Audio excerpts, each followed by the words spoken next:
All right, and good morning. We just started our recording for our advanced sales training, and this is graduation day, gentlemen, and so congratulations on making it through, if you will. We'll actually be talking near the end about what you got out of the process, if it was helpful, if so, how was it helpful, and today we're going to be talking about some kind of wrapping it all up. We're going to first look at what our beliefs are and understanding our beliefs, and then going into a very practical session on how to put it all together and to actually prioritize and then plan the things that we have talked about.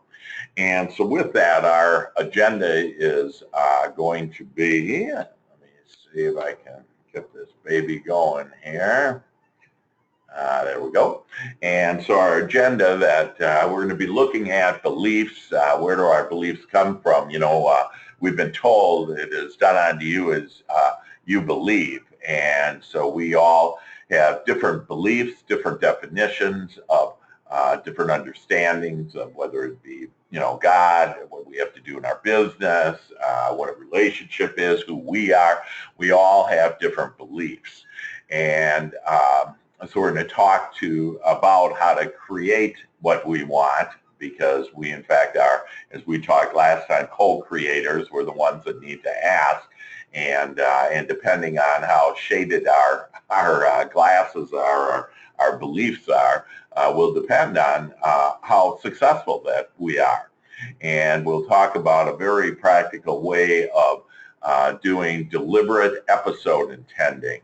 And so talking about, like, before making calls or before meeting with the prospect, and how to actually be deliberate and living in that green zone that we talked about, and being deliberate about living about the way that we want it and the way that we want it to go out, and then we allow God to go ahead and make that happen on whatever that we have asked for.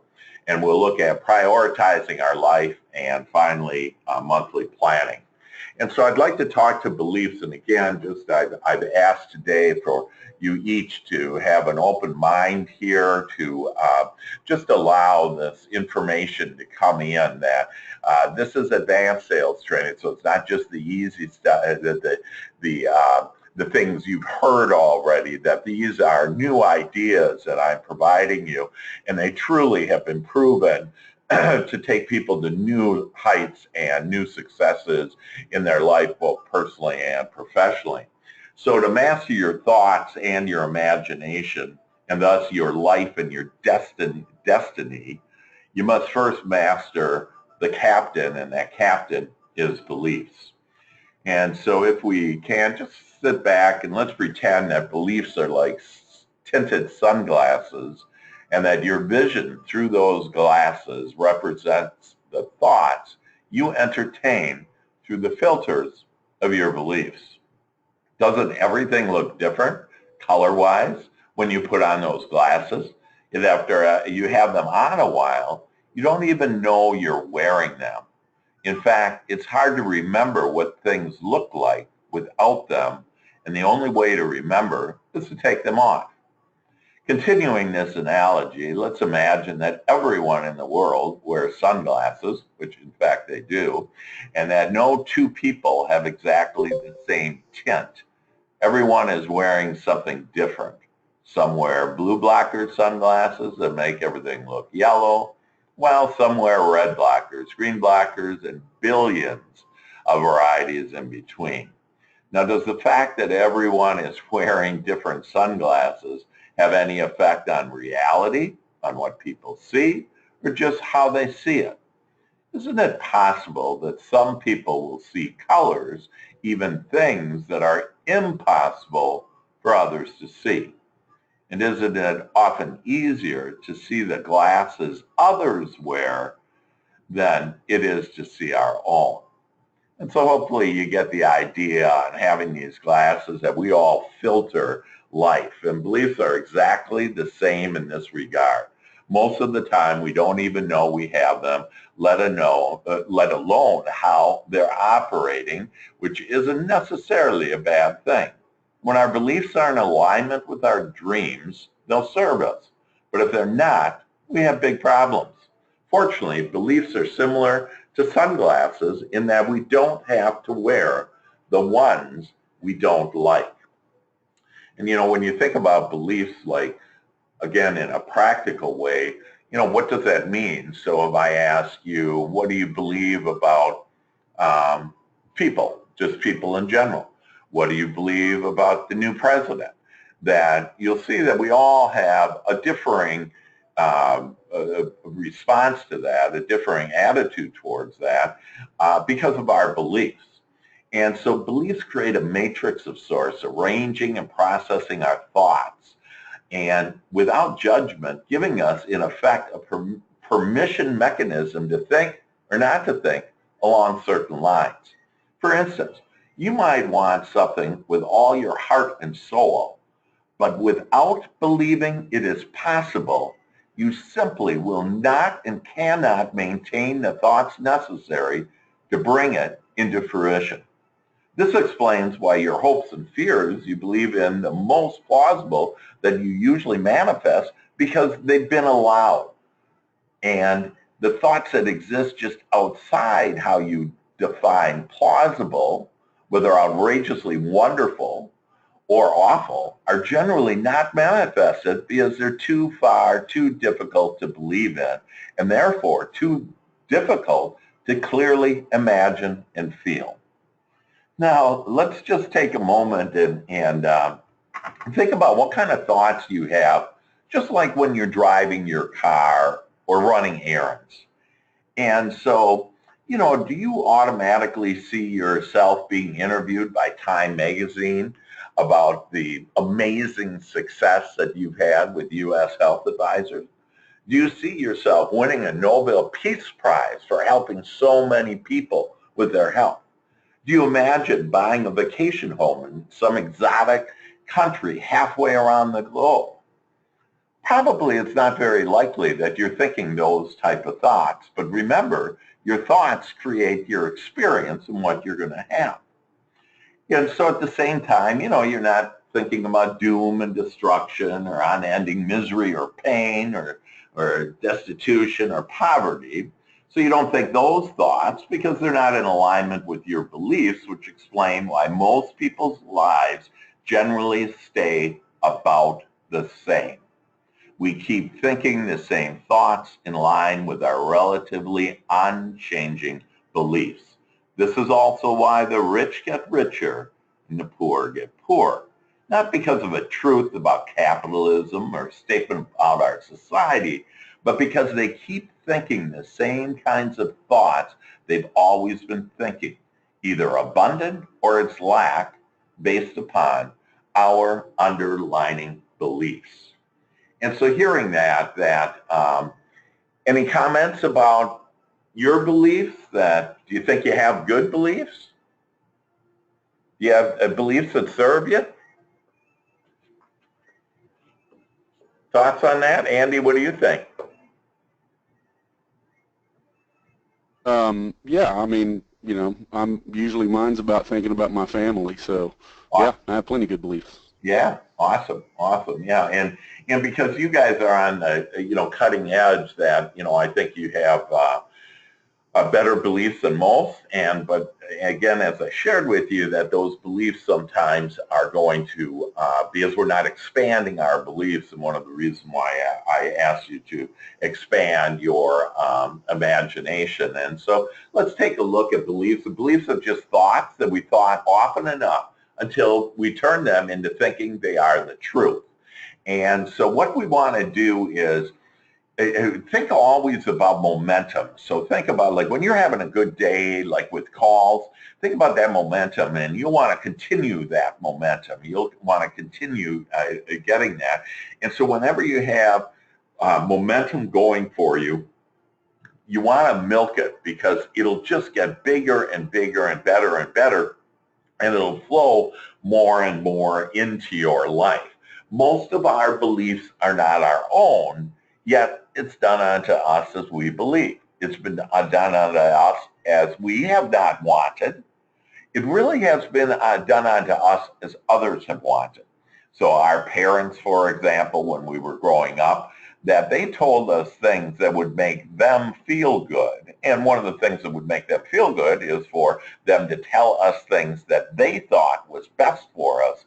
But really, didn't you, at times say, hey, my parents don't know what they're talking about? And they didn't, because you're the only person that can think and feel for yourself, and you're the only person that can really know what's best for you. And so where do beliefs come from? That all kinds of places. They come from our parents, our teachers, news, our committee members. Okay, remember that little chattering in our head about those committee members? They come from church. And again, this is nothing good or bad. It's just this is where they come from. I use the example on, all of us are Christian, and that we wouldn't be Christian if we would have been born in India. And so we have our beliefs, mainly they're coming from other people, whether it's our school, our friends, our family. And again, some of them aren't true. 100 years ago in school, we would have been told it was or 150 years, whatever, that we would have been told the earth is flat. Because if you look out, like right now, I'm looking out on the 15th floor of my condo, and I'm overlooking this beautiful woods, and it looks like the earth is flat. So I would believe them because my vision, so our vision sometimes is distorted. And for us to realize that we have this magnificent ability to be able to think and to create the things that we want. So where is the truth? That if we're given, all these different things, that where does the truth lie? And it's the kingdom within us and infinite knowledge, that all of it is within us. And we have our own guidance system. And we talked about this. And again, you haven't been provided, you probably never have heard some of these concepts before, but as you start, usually again the sixth time of thinking through them, that you'll start accepting, understanding. And what I always share with people is just try it. And so, for all of us to just start really caring about how we feel, for example, that we want to feel good, and to align that and be thinking about when I feel good, that means that I'm thinking about this the way that God is thinking about this. That good feelings indicate that I'm on my lighted path. And all we have to do is ask ourselves, what do I want? And you will literally be led to what you want. So it's kind of like this. It's kind of like an architect building the home, and they just start out with building the frame of the home. And so that's really our purpose, is to say things like, gee, I want to be successful with USHA, that I want to allow $200,000 a year. I want to close 20 deals a month, or whatever those numbers, those specific numbers are for you. And then the how that you'll be given, and all of a sudden you'll start seeing that, here's the best way for me to do it. Because, we've talked about how each one of us, we have different ways of being successful. Some of us go into networking groups. Some of us are real good at making, the calls, and so we're getting business, and we're also saying it differently. And remember that when we're talking, like when you're talking over the phone, that the most important thing is actually our body language. About 60% of our message is our body language. And you may say, well, no, they can't see our body. But the fact is that by having our body language good, and sitting up, and even getting dressed up, I know some people that get dressed up in a suit to make calls, because that influences. And what does that influence? That influences their tone of voice. So 30% of your message is your tone of voice when you're on the phone, and only 10% are the words we use. So we're usually more concerned about the words that we're saying, when really think about, hey, how's my body language? Like right now, I'm literally moving my body. I'm getting that energy going, if you will, and because I'm excited about this. I'm excited to share this information, and then that affects my tone of voice, and then I just allow the words to come as they come. And so you will then be answered, and you'll know your truth. We each have our own path, if you will, in order to go on. So the path to your beliefs. We were taught others' beliefs that they created, and then we created this as a belief. So an easy example is that for probably most of us, we had parents that told us, you know, you have to work hard. And really, it's not working hard, it's mentally focused. And so if I'm mentally focused on something that I want, that then I will just naturally do the things and have inspired actions in order to do it. Or another belief is, hey, look at our parents might have told us, look at that, look what I did, that I worked for 40 years for the same company and I got my gold watch and I got a retirement, and you should be that way too. And so we start looking at how other people did it, and we think that that's the truth, but it's not the truth at all. It's just what happened to them because of where they were. So like some people have, we were brought up with bad attitudes towards money. And we would say, oh, those filthy rich, and money doesn't grow on trees. And so thus what we did is, because of those beliefs, we didn't allow enough money into our experience. And so that's where, like, the belief on money to the beauty is, you can trump all of these beliefs that don't serve you anymore. You can trump them by actually starting to think about what you do want. So for example, money just equals freedom. And so I love money, that money gives me more choices. Money gives me more options. And so as we start to get into thinking more about what we want, that we can trump those old beliefs that no longer serve us.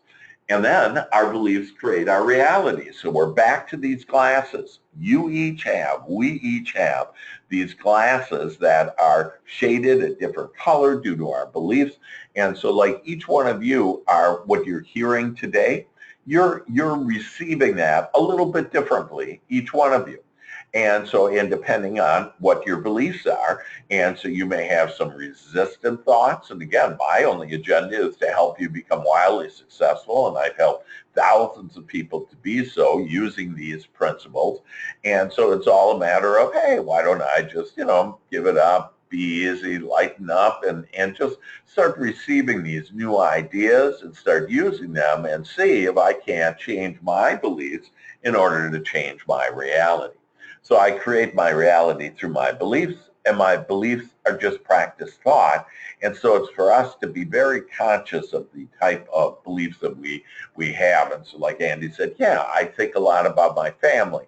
And so that then starts inspiring to amazing things will happen, and amazing conversations will happen with Andy and his family, that he has deep and loving feelings towards his family, and then that's registered with the family, so that they feel that, and so he builds these deep, meaningful, loving relationships. But if he's not thinking about that, then you kind of get life by default. So you want to really be these deliberate, intentional creators, co-creators, and thinking about the things that you want. And so I practice thoughts on what I want to be, do, and have in my life. And one example that and something that I would recommend you guys do is get a scrapbook. And so what I did is ordered from Amazon, just got a fairly big scrapbook, and it's a spiral bound book and a little bit larger than an 8.5 by 11. And so I started to write in this book my different things that I wanted. I started putting pictures in there of the type of lifestyle I wanted, on the type of business that I wanted. And so, for example, and right now I put it in a chair, like this book sits open in a chair, standing up, so I can see it. So every day, so like yesterday, in fact, I'm going to just walk over to it, and on the first page, I had the first page open, and I have written in there my 2017 manifestations. to live the life of my soul. So I want to live God's life. And then I blaze new trails of dreams that are destined to be. And so and what I do is I flip it each page, and it's probably, I have about 30 pages filled. And so today, when I flipped it this morning, it says, I now feel my desires with me. And I have this in red and green and big letters and colorful. And I love being so prosperous. I love being so happy. Spirit flows to me and through me fully. And so those are the things that I want. So what I do is I just surround myself with thoughts, with pictures of the things that I want. And I ask to expand my imagination. And so if you would write down something right now, is this idea about I want to expand my imagination. Because as you expand your imagination, you'll see that you'll start cutting through some of those beliefs that no longer serve you and start having these fuller beliefs that will give you a fuller life. So how to create what you want. And so we reviewed a little of this last week, but we've been told, ask and you shall receive. And so here's the process that is the best way that I've been able to describe it on how it plays. And again, all I know is that when you do ask, you can receive. I know that many people have asked and not received. And by understanding this 5-step process, the people have started to receive more things. So the first thing is our asking. And what do we ask? And so it's our thought. And to think about what and why. And again, this is somewhat of a review in the last, and I'll do a full review in a little while, of what we've been through to hit your consciousness again, to think about what am I going to take out of this in order to help me become more successful. And so I need to think about what and why, and not the how. And that's something, again, we have a belief that we're supposed to figure out the how, and that literally is God's job on figuring out the how. And so to make that, to get enough energy going, if you will, you typically need to think about that thought for at least a minute. So that's why, like, if somebody says, oh, I want to win the lottery, the reason why they did the asking, okay, the reason why they didn't get it is, number one, that they didn't invest at least a minute and at least 4 thoughts in order to have that. And some of those thoughts will come from contrasts and things that we don't want. When I don't have enough money, it actually births the idea of, hey, I want to have more money. And so I want to be successful. I want to, earn $20,000 a month, whatever that number, whatever you can believe, whatever you, and so this goes back to beliefs that I'll coach with people, and they'll say, well, I want to make, $100,000. And so I say, great. And maybe they're making $5,000 right now. And within typically a month or no more than 2 months, I have them at least doubling their income. And once they double, it seems like people have a ceiling. And really, in effect, our beliefs create a ceiling for us. And so they hit that $10,000, they double their money, whatever. And then it's like, oh, I'm just going to cruise, and just pause here and not go after anymore. And that's because they've hit their ceiling. And so to think about, we all have some type of glass ceilings, if you will, that are holding us back from being everything that we want. And so we can overcome that by thinking now thoughts about what we want and why we want it, and doing it for at least a minute, and having at least 4 thoughts around that.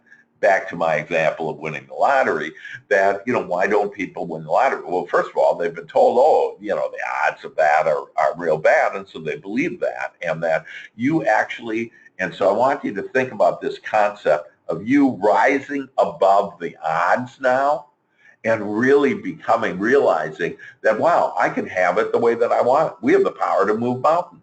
And so why don't we? And the only reason why we don't is because of our beliefs. And this is how to break through those beliefs. And then the Joy Shop is, again, one way for you to be able to really stay focused on, when you write down what you want and to get more clarity, because there's never been a person that I've asked that, what do you want? And for them to initially say what they want, and as they continue to develop that and write down what they want, they get more clarity on what they in fact want. And as you get more clarity on that, and you'll manifest it faster.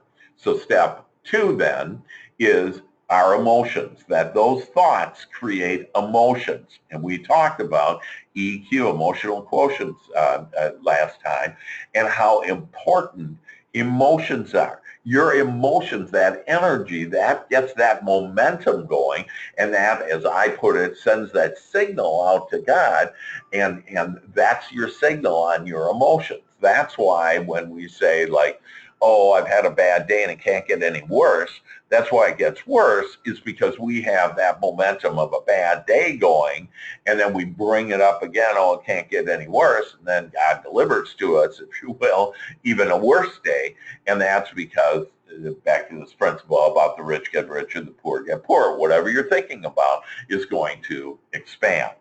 And so the third step is God, source, answers, and immediately responds. And will respond and bring what I call cooperative components. And if you can write, if you're in a position to write, I'd write that down, is cooperative components. That what are cooperative components? There's new thoughts that will come to me that will help me to manifest what I want. And so, again, in a practical sense, what is that?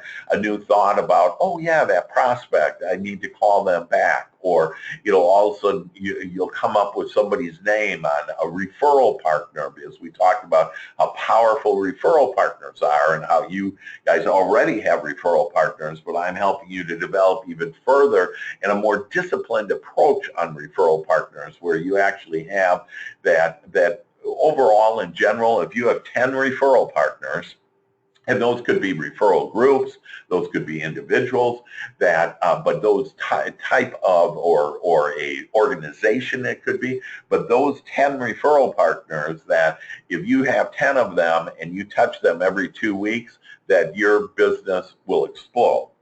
And so again, step 3 is on how these cooperative components will be other people. Suddenly people will come into your experience. New thoughts will come into your experience, circumstances and events.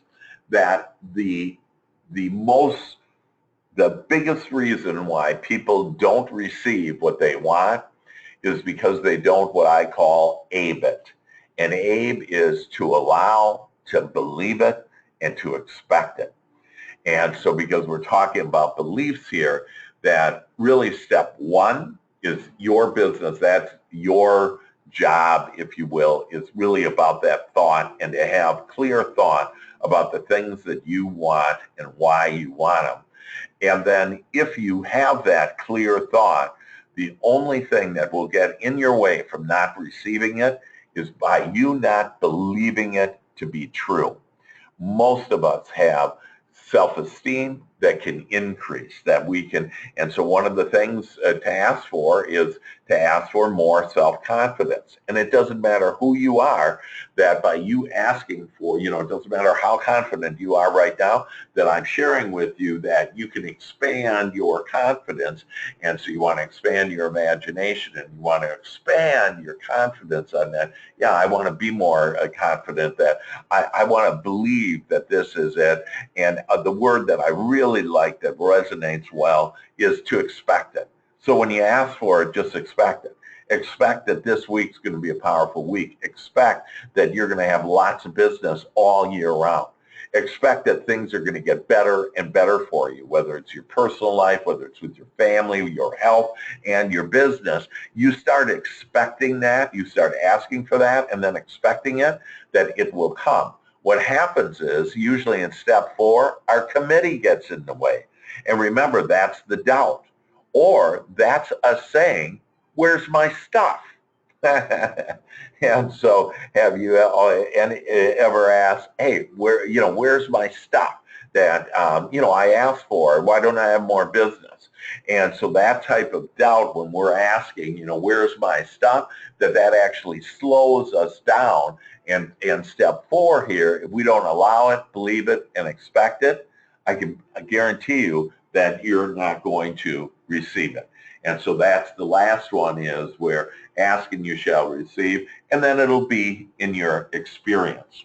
So any comments about that 5-step process?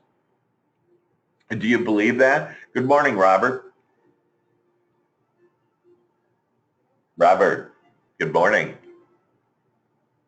Good morning, Dr. sir. Hanks, this is Dr. Hanks. This is Dan Nelson. Yeah, I totally believe in you put something out there, but you have to expect to get it, right? I mean, yeah, you can put it out there. You can put it out there all day long, but unless you go out there and work hard for it. No, I'm not saying that you got to work hard on everything, but I mean, I believe that if you don't ask for it, you're never going to get it. If you don't expect it, you're never going to get it. That's right. That's right. It really is how it works. And thank you for that input. Robert, thoughts on this? No, just like what, basically what you've been saying the whole time along is, you've got to have some kind of a vision. Yeah. You've got to, record your goals and start believing and, what you want, how you want to do it, put together your thoughts, which start triggering your emotions, and then you've got to go out there and work, and you've got to get stuff done and expect to be successful. Yeah. It's just a lot of times, like what you said about your scrapbook, you have to record things, and you have to put things around you that help remind you of where you want to be. Yeah. And, I just think it's all very well said. Yeah, and so you brought up a couple of great points there. You have vision, to have a vision. If you don't have a vision, you're not going to get to wherever you want, and since you don't know what you want, that you're not going to get there, and you're basically just going to have what you currently have. And the other thing that as you were sharing about, and you want to surround yourself with those ideas and pictures and, affirmations on your refrigerator. And I think I told you one time, put with lipstick on the mirror, affirmation, I am confident, or I am successful, or that I am prosperous, I am abundant, whatever, that may be. One of the cautions is that a lot of this you really can't share with other people, because they'll try to talk you out of it. And so if you, start sharing too much of your goals with certain people that are kind of not very positive about it, and they go, oh, what? You just think, that you can just ask for it and, get it.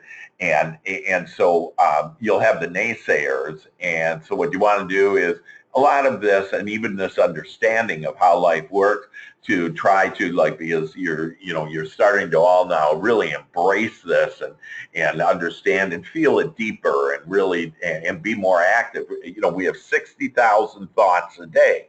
And so think about what are you doing in those 60,000? How many of those thoughts are really about what will be, about my vision, about what I want, kind of like what I read to you about, being in, winning the Nobel Peace Prize or whatever. That, are we thinking that far? Are we expanding our imagination?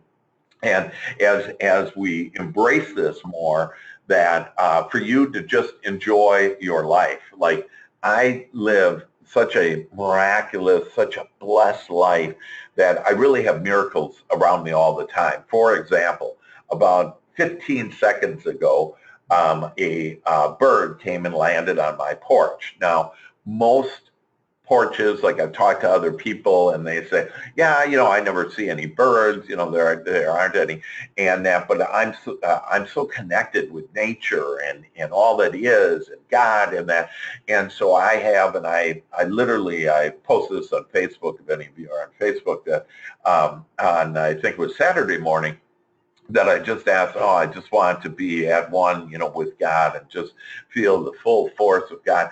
And I open up my eyes and my porch is just filled with all of these birds landing on my railing and singing away, and it's just like miraculous. So I have these miraculous things, but most people, I don't tell per se about that because they're just, that was coincidence, or who cares, or, they won't understand the power of this, of feeling good. And really all this is that everything that you want. And so again, another concept that, probably you haven't heard other than from me during our time together is that this feeling that the only reason why we want anything is to feel better. And so, and why do we want to feel better? And again, we're not conscious of this, but it aligns us with God. And that's our communication system. And how we're at one. When we feel good, that we know that we're aligned and at one with our source, with our soul, whatever, word you want to do.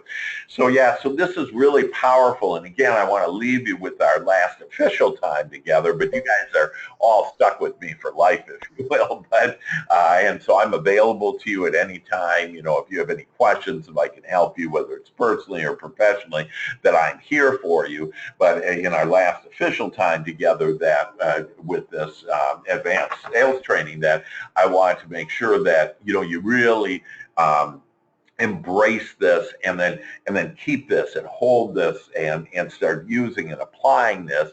And again, and I know that I think all of us have said it at one point or another, yeah, we have to work hard. And I maybe just use another word on that, and maybe I want to play more. And so look at making those phone calls as play. Just start enjoying yourself as you lighten up more and use different words. Be careful of the words, be aware of the words you're using, and that, hey, I want to play more. And so see, right now I'm playing, that I'm enjoying this. I love this. I love helping people to become their greatest possibility. So I'm playing, but most people would say, oh, this is your job, this is work, whatever.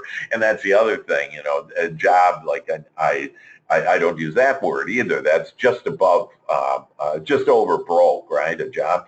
And so that's why you guys are blessed with you're in control. And one of the reasons why you love this position that you have is because you're in control. There are no ceilings per se for you, that you can go out and you can make $200,000. And instead of, again, thinking about that work hard, but I'm going to play a lot. And that I'm going to do the things that create, where I can serve people, where I can help people, where I feel good. And so just to get into that good, positive energy will just make and start opening up miracles for you all. And so let's look at the 5 W's, just to kind of focus in now on what are the thoughts and how do the thoughts do. And so I'm going to look at the 5 W's on thoughts. And so the what you want is for you to think about.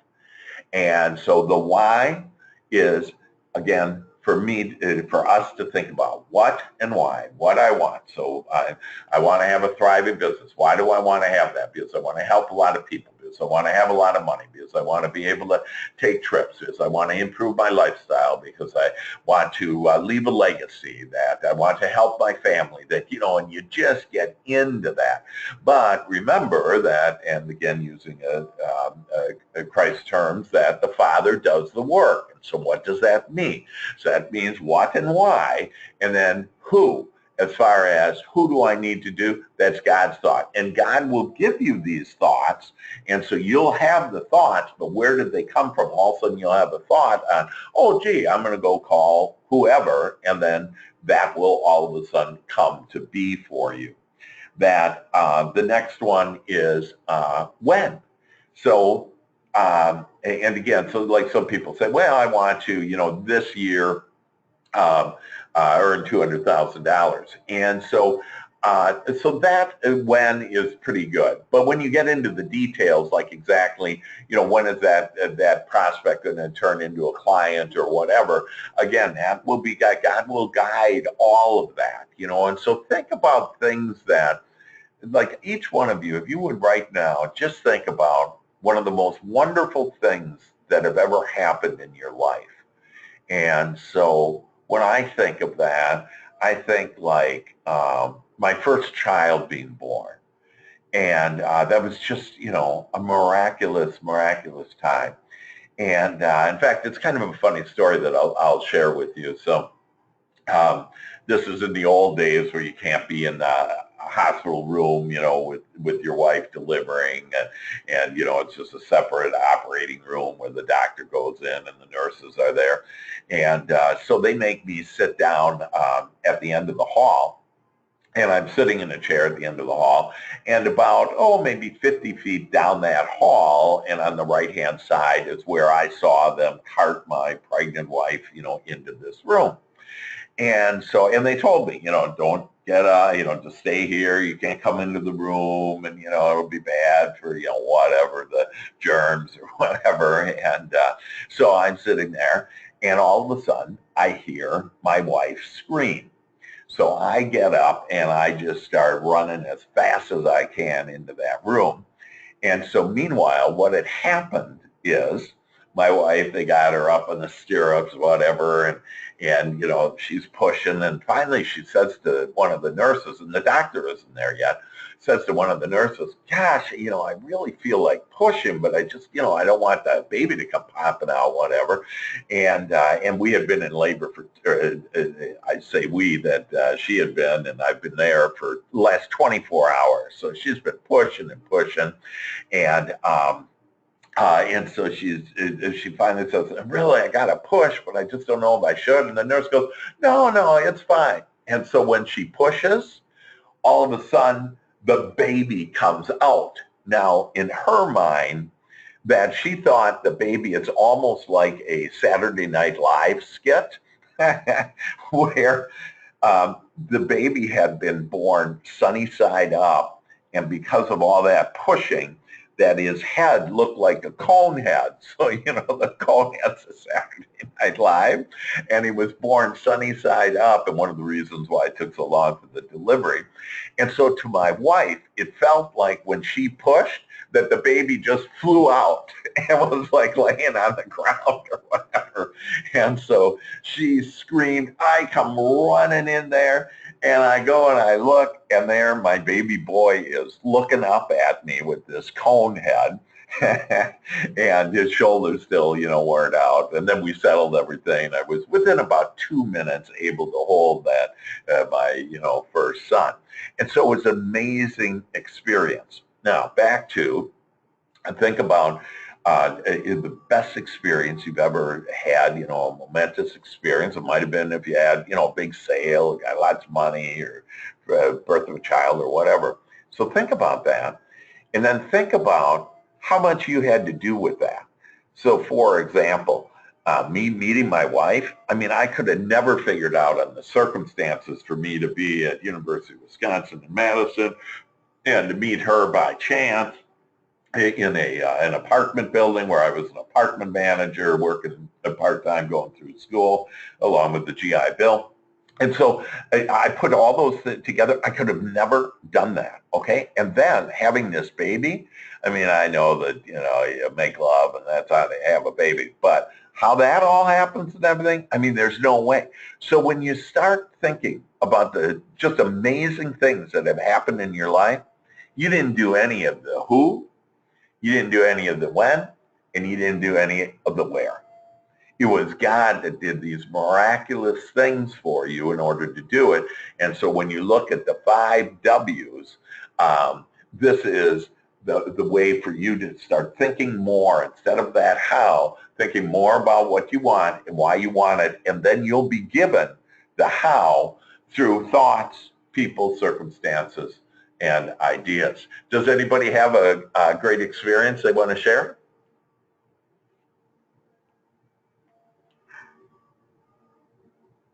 Walter, you got a good one?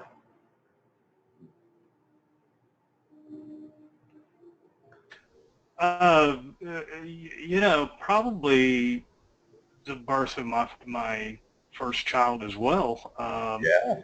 It was not an easy. It ended up having to be a cesarean section, and Wow. it was just such a miracle. It changed my life in ways that I never thought that it ever would. You start thinking about who, when, and where. Yeah, I certainly didn't feel that up until that time that I was worthy of my wife. I mean, I did outkick my coverage when I met her, and she agreed to marry me, Yeah. and that was just such a great experience when we had our first child. And then I think probably the second another example is when we went overseas and lived overseas in the Middle East for a couple of years, and when I came back to the U.S., how grateful I was for this country. That was another big event in my life when we came home. Yeah. That was amazing, and I think everybody should live a couple of years in a third world country to appreciate what they have at home. So those are mine. That's awesome. That's awesome. That reminds me, I was the CEO of an oil company in Guatemala, and so I would fly direct from Dallas to Guatemala, and I had armored cars, and it's a third world country, and so and armed guards, and so all of this stuff, and it finally got to the point because I would see just ravishing things like gun bullets all over some car on the side of the road, and so I remember always on the wheels touching in Dallas and just saying, "Oh God, I'm so happy I live in the United States." And for sure, we have it so made. We have such opportunities, such freedom. And like we were talking earlier, and now we have, a whole new regime in there that's already getting things done. So it's exciting times, and we should all be blessed for sure to be in the good old United States of America. So yeah, I appreciate that, Walter. So basically, the know that everything is downstream. When you're on your path, it's the path of least resistance, and it's downstream. It's easy and it's fun. And so again, that some of you might have had where, hey, I got to really work hard, and that just kind of lighten up on that, and that you'll see that there's a better, easier, more fun way, even though you might be doing the same thing. It's all a matter of your attitude and your beliefs on how you want to start living your life. And remember, if this work hard to me, it gives me a little stress. I kind of think, that's a little stressful. And remember that stress kills. And so you want to live a long, happy, prosperous, healthy life. And so for you to do that you want to lighten up on things. And so have this attitude of, hey, I'm going to have fun today. And so maybe in your joy shop, in the morning, is to ask for that. I want to have more fun today. I want to, and here's a great one, that I want to laugh more today. And I'd be willing to bet that none of us had written that down in our joy shops today or thought about that today. And you'll be amazed when you ask I want to laugh more, that you'll all of a sudden find yourself, and you'll become the observer, the witness, if you will. All of a sudden you'll witness yourself, and you'll realize, oh my gosh, I'm laughing here. And that's just what I asked for. And so as you start realizing and just make those general statements that I want to laugh more, I want to enjoy more, I want to serve more, I want to have more fun, and as you do, you'll find that you'll be on this powerful stream of abundance of joy and love and money and business and everything. And that what we call the path of least resistance. And so a couple of techniques on that is to visualizations and affirmations. And so visualize like you already have it.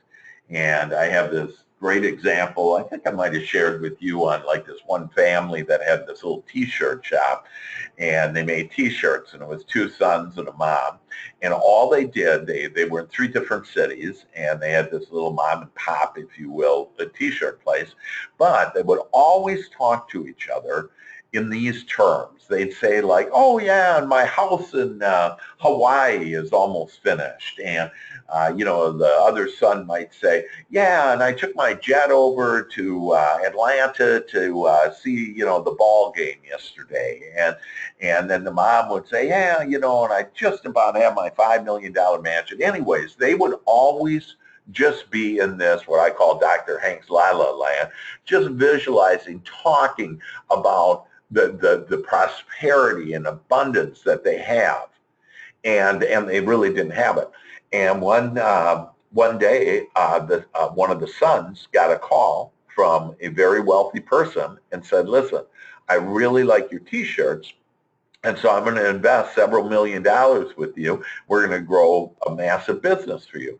And so he goes, great, thanks very much. And so he calls the mom and brother, and he goes, hey, I got great news. A millionaire called me today and gave us a couple $1 million. They go, oh, great. And he goes, no, really, there's really a millionaire called. And they go, really?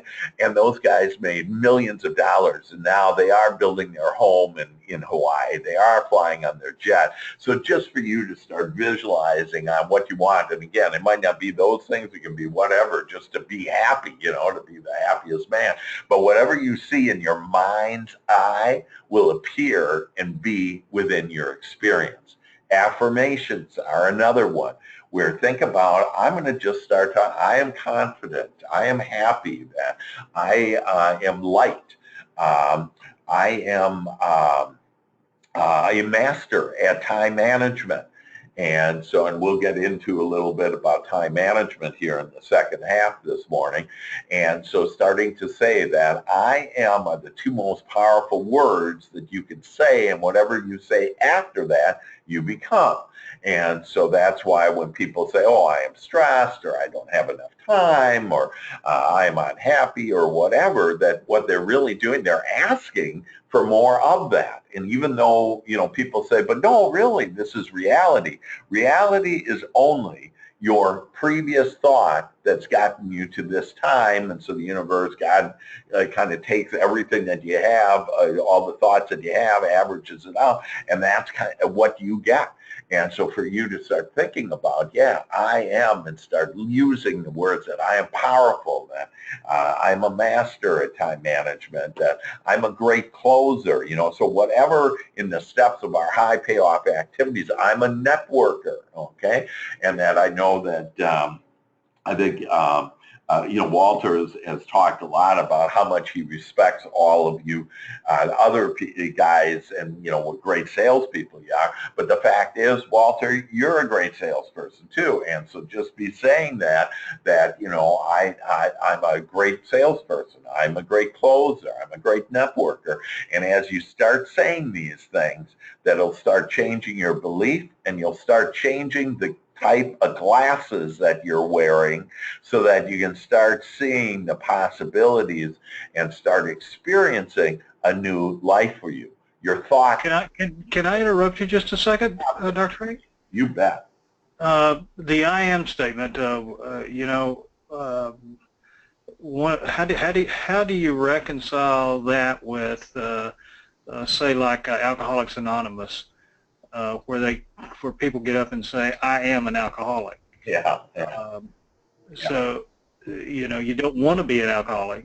Right. But yet, the two most powerful words in the universe are I am. Yeah.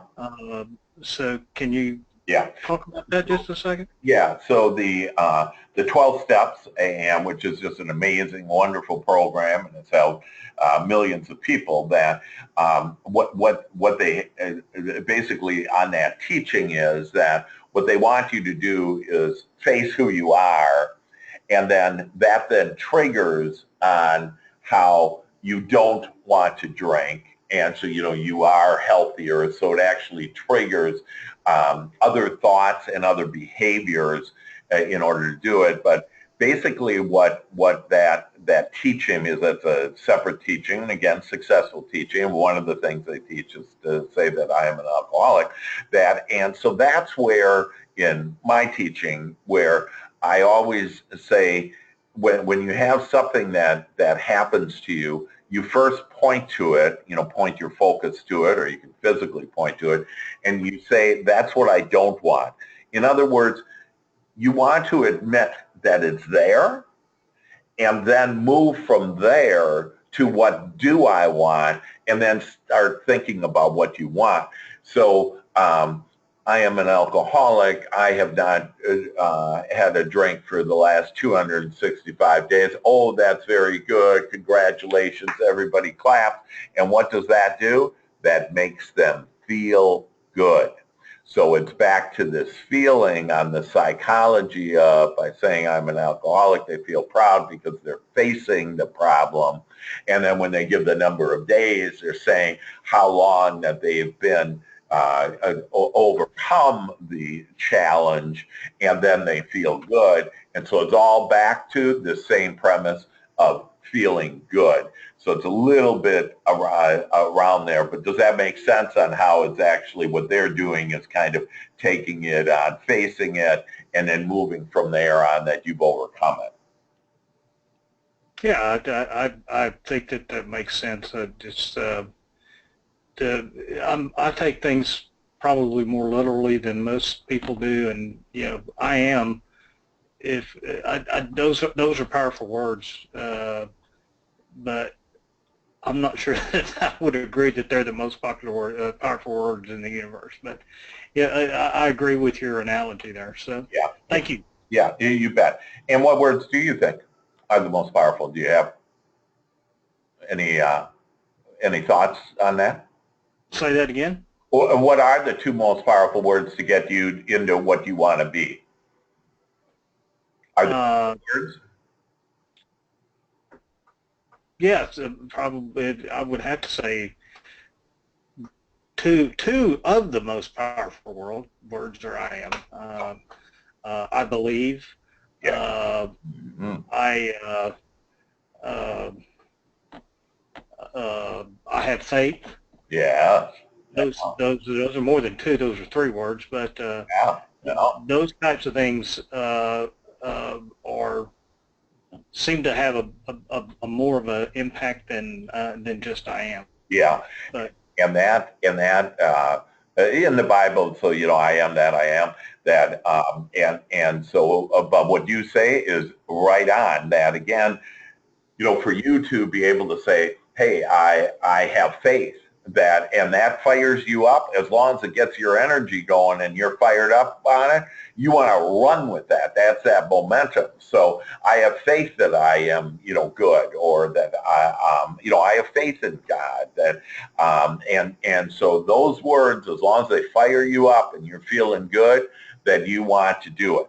That in my experience, as far as to direct yourself for who you are, it's this present tense, saying something in a present tense. So let's look at what it's not, and that it would be, let's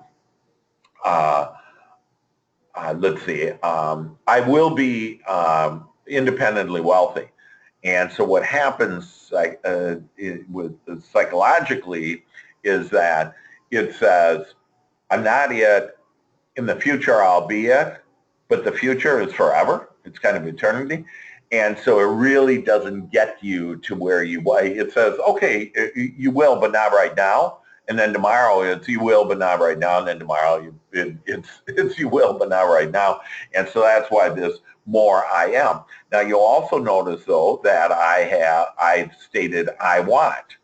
And so that's not present tense per se, but it's a little bit different on that. This is what you're saying you want. It's not begging, if you will. It's stating, this is what I want. I want to be independently wealthy. I want to be successful. I want to be happy. That I want to have good health. I want to have deep, meaningful relationships. And so it's those thoughts on, it's really a command, if you will, on this is what I want versus, oh, I want this. So there's two sides to every equation, to every subject, the wanted or the unwanted. So I can say, oh, I want some more money, and I'm feeling I don't have enough money, and that'll give you more, not enough money, versus I want more money. And so that it will, on that side of it, will get you more money. And that's how powerful we are, is your word is power, right? It's thought articulated. And so as you articulate the word, your word is power, and God takes your word and then transforms it into your experience. Amen to that? I can say I'm into to that to a certain extent. I think there's a difference between wanting and needing. Yes, right. And Yeah. And whenever I say I want more money, this is one thing, but yeah, do I need it? And hell yeah, I need it. But I think everybody needs yeah, more money. But sure. Wanting and needing are two different things, and God will provide for me. Yeah. So. Yeah, exactly. As long as you ask. Amen to that too. Yeah. Yep. Amen. Perfect. Beautiful. Okay. The last thing that we'll do, and then we'll just take a couple of minute break here, and so this is something that I would recommend if you can start thinking about doing this in every situation that comes in your future during the day, and I call it deliberate episode intending. So during the day, pause. And so when I pause, I breathe, and just pause. So you're in the middle of calls, let's say. Just pause, slow down, kind of let God catch up, if you will, because you're way too far. You're starting to go off on your path. So just make sure that you're walking hand in hand, if you will, foot in foot with God. And so to pause, and then ask during each episode of the day. So I'm going to go make phone calls for 200 phone calls in the next 2 hours. That I'm going to pause, breathe deeply, and then I'm going to ask, for this is just going to be a fantastic time, that I'm going to get a hold of a lot of people. I'm going to have some great conversations with them. People are going to understand that I come with an open heart, that I'm really here to serve, to help them. They're going to understand my value and what the value of USHA can provide them. That right there, you will start seeing that it will start improving your calls. Then let's say you're going to go to a networking meeting. That first of all, you want to breathe deeply before you get into your car, and this is at any time before you get in your car. You want to pause, breathe deeply, and say, hey, my travels shall be smooth and flow easily and shall be safe. And so as you start saying that you'll start seeing that you have less and less traffic to deal with, that it moves smoothly, it's a lot easier and safer. And then before you park and you're going to go into a networking meeting or you're going to go into an appointment, you want to pause, that it's not this big hurry, that you have plenty of time when you start saying that to yourself, and to pause and to breathe deeply and to say, hey, this networking meeting is going to be amazing. I'm going to meet some wonderful people, uplifting, harmonious people, and they're going to be able to they're going to be ideal referral partners for me and give me all the things that I have asked for, and they're going to help me build my business. Or if you're going into an appointment, pause, breathe deeply. So think about this word pause, breathing deeply, and then stating it the way that you'd like it. That, wow, on this call, it's going to be a wonderful call. We're going to enjoy each other. We're going to laugh together. We're going to smile together. They're going to understand what I'm saying. They're going to be motivated to move forward. They're going to do as I ask them to do. As you start saying, I mean, those are all magical words there. I'm channeling this. It'll be the perfect words for you to really be able to start pre-paving every episode in your day. And as you start asking for that, you'll start seeing that it just gets better and better. And so you're on your way home and you're, saying to yourself, hey, I'm going to have a great time with, my family, and we're going to have great conversations, and we're going to laugh more. And basically asking this, what is the best outcome I want? And so just think of it when you ask that, as you're pausing, asking, what's the best outcome I want on this? And just pause, and all of a sudden some thoughts will come to you, and this is the best outcome. Because the fact is, can you imagine on every block time of like phone calls, and you ask and are clear about what the best outcome is that you want? Because really, we sit down and we say, oh, I got to make these 200 calls, or gee, I hope I get somebody good. Then no, instead I'm gonna say what I want. And so what's the best outcome that I want? Wow, I want these people to answer. I want them to be friendly. I want them to understand my value. And as you start saying that, you're going to start seeing that your experience is going to be the way that you want it. And why is that? Because each of you are creators of your own experience. And so with that, let's take 2 minutes, and then we'll come back and we'll talk about how to plan our February and use all this information in order to plan our February. And then we'll do a review of the process and see what you guys each got out of it. That will help you to become happier and more successful. So let's take 2 minutes, okay?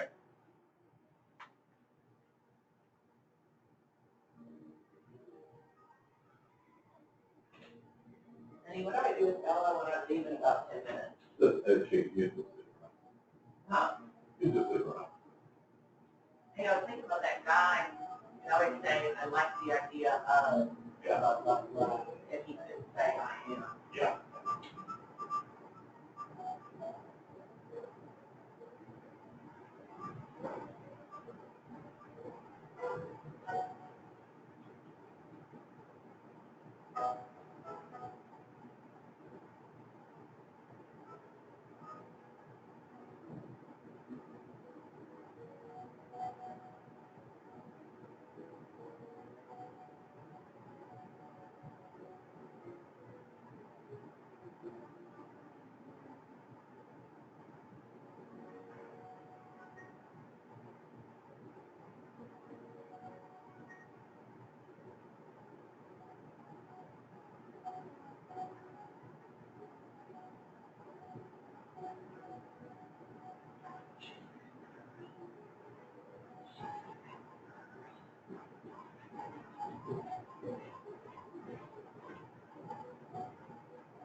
Should I get on the dock? Three.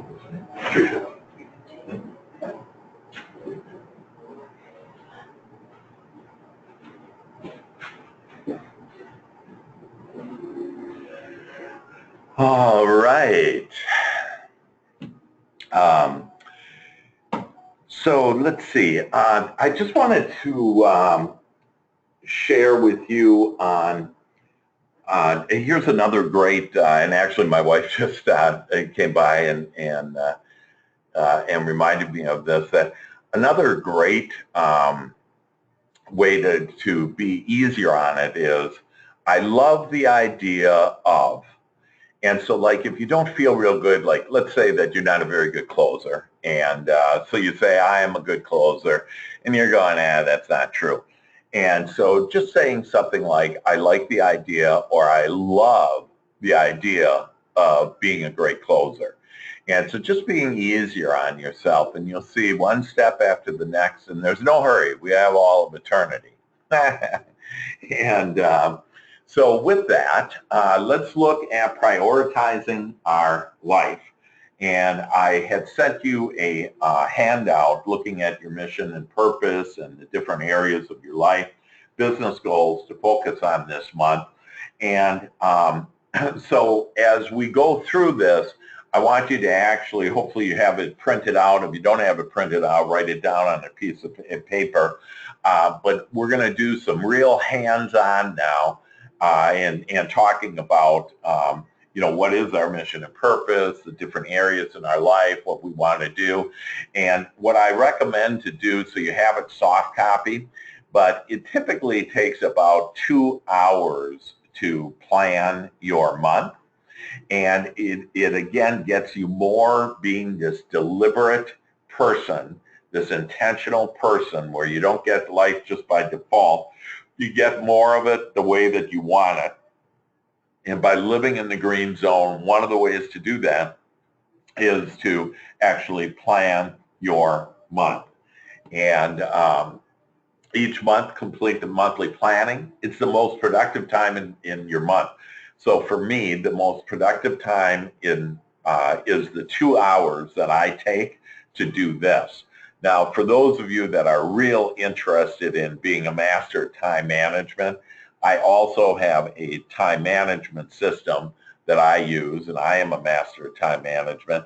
And I have a time management system that I have available, and if you're interested, you can, email me, contact me, whatever, and I'll tell you more specifics about it. But part of that time management has in it every month this exercise, this monthly planning. It takes 2 hours, and it's basically telling your new story, telling it the way that you want it. So if you have been closing 10 deals a month and you want to start closing 12 deals, it's a 20% increase, then that's your new story. And that maybe it's your health, your relationships, but it's going to help touch your consciousness, your thoughts, because remember, step one out of everything that's in your life is your thoughts. And so you want to really get clear, and this will help you to get that clarity and to be thinking about your whole life and not just part of it. You're now pre-paving your day, the joy shop, and now this is to pre-pave your month. And you only get it once. So in February, you're only going to get February 2017 one time. So what are you going to do to make it the best? And this is a proven process that has helped to get the most out of your month, out of your life. So we start out with mission and purpose. And this really is part of the review of us all through the last couple months that we've been together, and this being our 5th session together, that we had talked about, if you remember, that Patrick had asked to really start putting down, like, what's your logo that you want, what is your statement, your purpose of who you are. And so this would be your mission and purpose. And so my overall mission and purpose is to feel good. It's as easy as that. And so I've had mission and purposes where I want to be the best dad, where I want to have $1 million business, where that I wanted to be, the best husband, whatever. That I had real specific mission and purpose, and I achieved all those things. But it's really come to a point for me where the main thing that I want to do is I want to be able to feel good. And so so does anybody, as you're writing down here on what your mission and purpose is, does anybody have, anybody want to share their mission and purpose with us? Dan, what's your mission and purpose?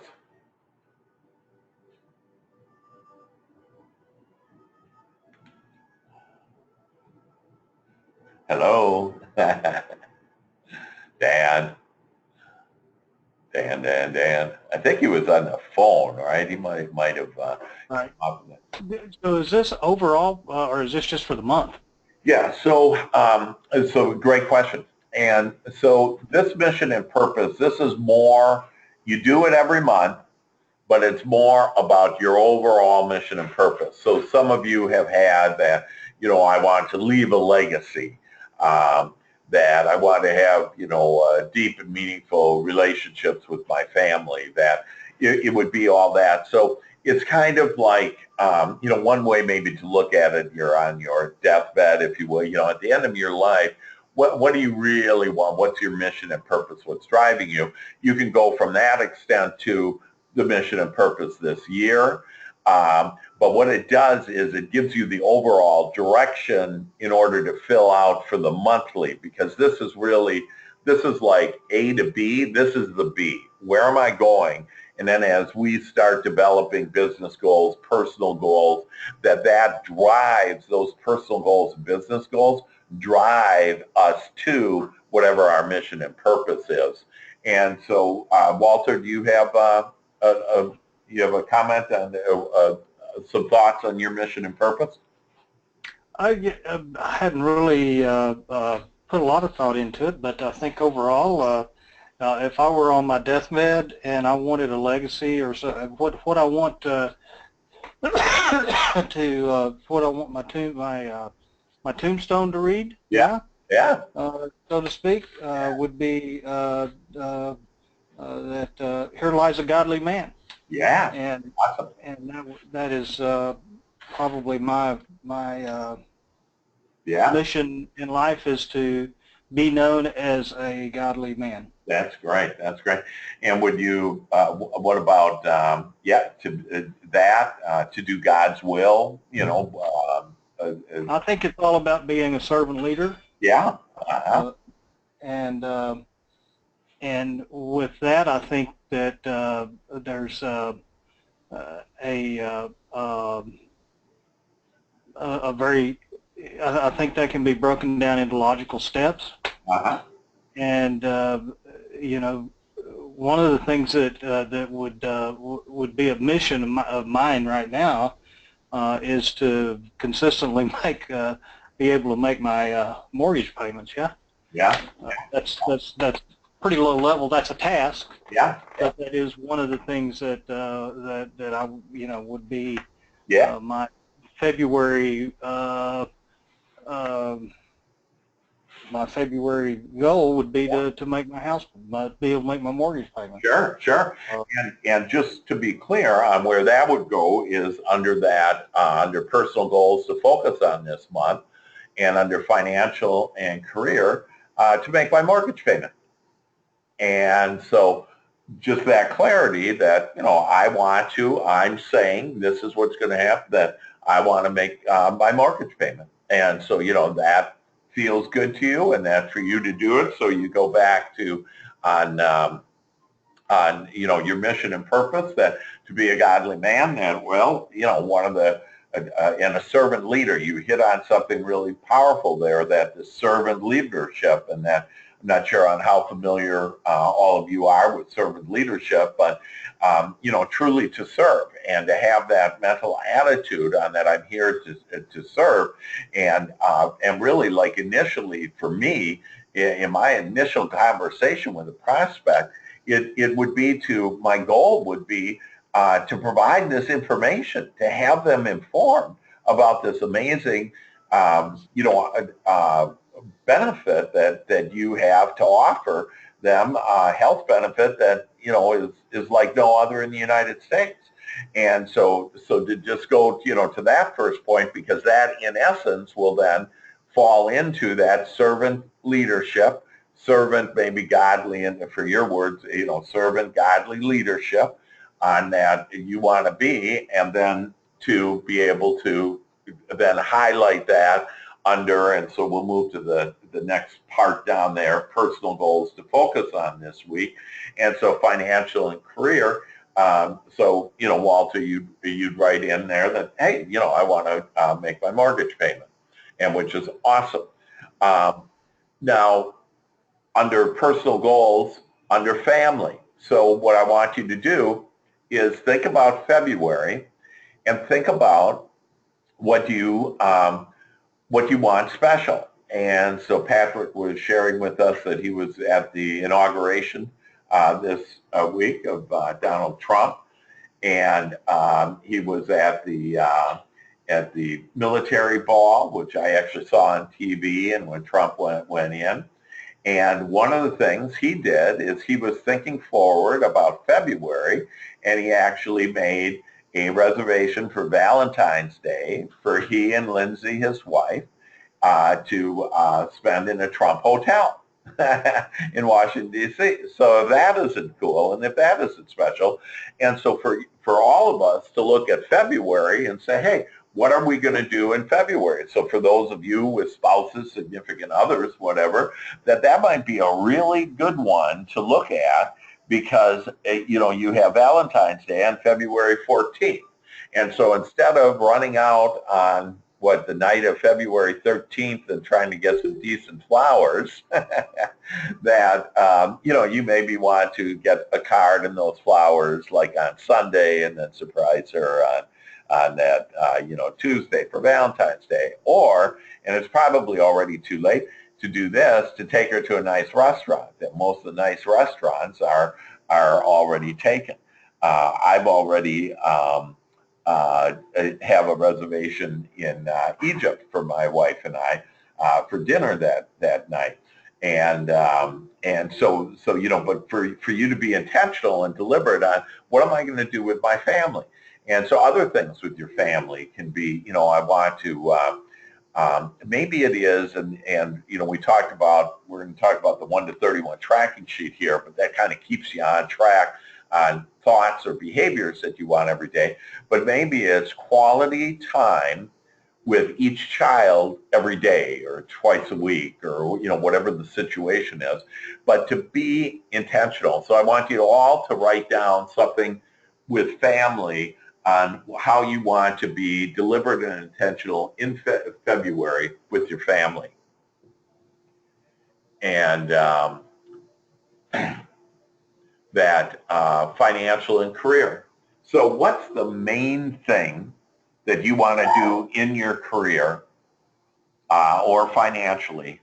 What do you want to do? And so we already heard from Walter what he wants to do, but you guys might say, hey, I want to be able to have close 10 deals or 15 deals or whatever that is, or I want to allow $10,000 of income, or whatever that is. You have, as you start being deliberate, and remember, by you asking, that you'll be able to receive it when you believe it. And then mental and educational. So what do you want to do? That that maybe you need some training on something. Maybe you want to review this training. Maybe you want to review your assessment and the 6 different steps of your assessment. But write down there on what do I want to do. Maybe you want to get a magazine, a health magazine that'll help you up to date on the industry. A physical and health. And so look at, where you are physically and with your health. And so this could be things like, I wouldn't want you to write down, I want to lose 5 pounds, because that makes you focus on pounds. And then most people, they lose 5 pounds when they get there. Subconsciously, they say they got there, and then they gain 7 back. So they end up in a worse place. But maybe it is that I want to eat healthy and delicious food. Or maybe you feel that you should have more water. That I'll share with you right now, the 3 easy steps to your good health are the following. The first and most important step is to have good feeling thoughts. There's nothing like having, because you don't want stress and tension within your trillion cells. That what you want to do is you want to have them relaxed and you're relaxed, so that they're healthy and you're healthy. And so have good feeling thoughts, to breathe deeply, so to think about breathing deeply, and then drink lots of water. If you do those 3 things, that you'll have a happy life, number one, but you'll also be very healthy. And again, the main thing is that to have good feeling thoughts. Socially and culturally, all of you have been blessed that you have, a magnificent ability to sell. You have a fantastic product and company to sell for. That we all live in the United States. We talked about those wheels touching ground, the good old USA. That we really have it made. and that if we continue to think about we got it made, that things are going to be better, that guess what happens, that we'll have it made and things will get better. And so what are you giving back? And so social and cultural, that, you know, it could be that you're just going to be a nice neighbor from now on to whoever. Because remember, everybody could be either ornery or nice. And so you're the one to make them the way that you want them. And so you can start calling forth on how you want, hey, I see my neighbor as kind, as nice. And if anything, I'm going to be kind and nice. Whatever you give the world is what you're going to get back. And then the final is spiritually and ethically. And so, you know, that could be, I'm going to read the Bible every day. I'm going to do my joy shop, or, you know, part of that, I'm going to be with God every day, be very intentional with God. That's in essence what the joy shop is. But really to have focus there on those different areas of your life. So I'd like you to write down something in each one of those areas. It'll just start helping you to have February be better than the February otherwise would be because of your intention. Any questions or comments about that? Anybody want to share anything that you have with that?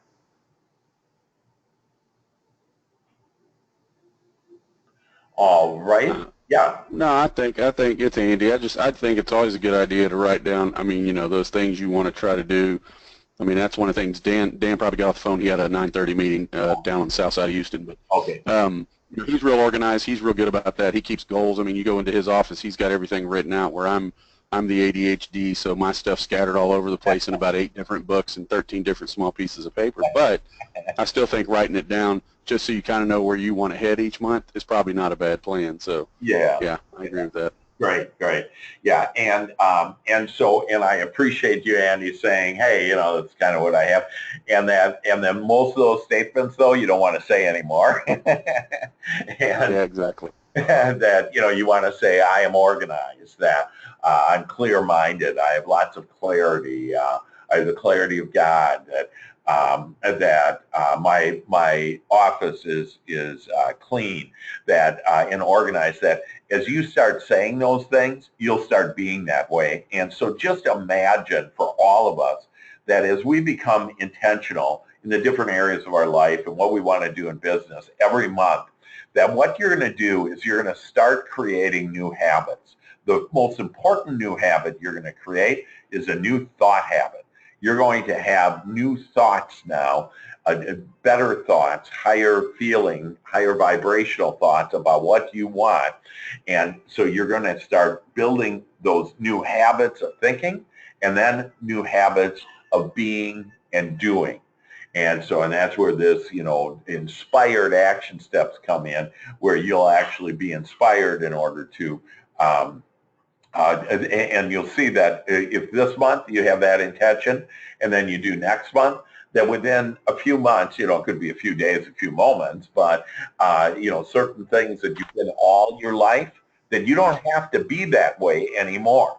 And there's, you know, like we say, oh yeah, and I got ADD, and, you know, whatever, that we've coined these phrases, and especially with our kids, you know, we've said, oh, they're this way, and we're going to give them a bunch of drugs, that they're just being, that they're just being kids. And so allow them to be kids, allow you to be who you want to be. And so just whoever you were before, that every month as you become deliberate and you say, hey, I have an organized desk, that I have an organized office, that I am organized, that I love the idea of being organized. And so just be easy with yourself.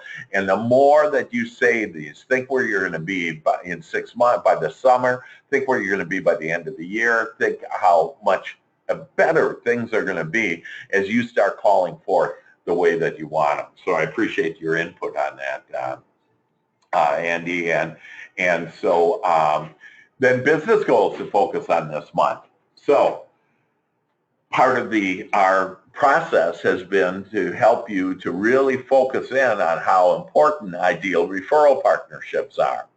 And so to attract, so business goals might be, I want to attract ideal referral partnerships. I want to attract out of the blue. Remember, you're this attractor. Whatever your thought is, you're going to attract more of it into your life. So I'm going to attract out of the blue. clients and closings. And so that's just what you start saying. And as I say that almost every day I get out of the blue some type of client or some way that I can serve some people. And just on Friday, I had a lady that came to me out of the blue, and she needs help with her 14-year-old son, and so I'm meeting with them this week. And so it's just amazing on when you just start asking for the things that you want, you're going to start getting it. Again, most of us are thinking about, gee, I didn't get enough deals. I didn't get enough prospects. I didn't get enough closings. And then you're going to not get enough. So you want to just hone in on thinking about the things you want. Close 20 deals a month. And I know that's maybe a little bit of a stretch number. Put whatever number you want in there. But that's what you want to do. So in my opinion, knowing you guys, after hearing you after these last couple of months, that to me, these are some of the main key business goals that you'd want to focus on in February. And then to expand my imagination. I want to expand my imagination. I'm telling you, there are more people, there are more referral partners, there's more networking opportunities, more networking groups, there's better ways of doing business, but you have to ask to expand your imagination for more business. So I asked to expand my imagination for more business, and all of a sudden you'll get these new ideas. And so you want to be invigorated and excited about it. And then I want to be deliberate in my thinking and feeling. And so one of those, what is one of those? What we talked about today, episode intending.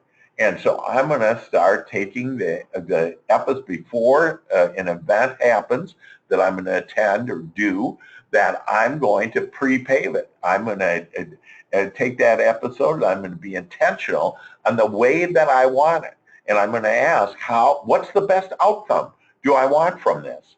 And then you'll start getting ideas of what that best outcome is. And that's the only way you'll get the best outcome, is by asking what's the best outcome, so you have the thought, so you can ask for whatever your best outcome is. Any other business goals to focus on in February? You guys have any comments on that?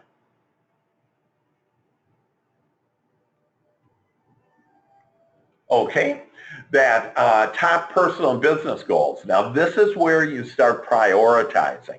So you brainstorm all of your business goals, all of your personal goals, and now you want to put it and say, you can maybe group it. That maybe it's going to be that I want to have a successful a business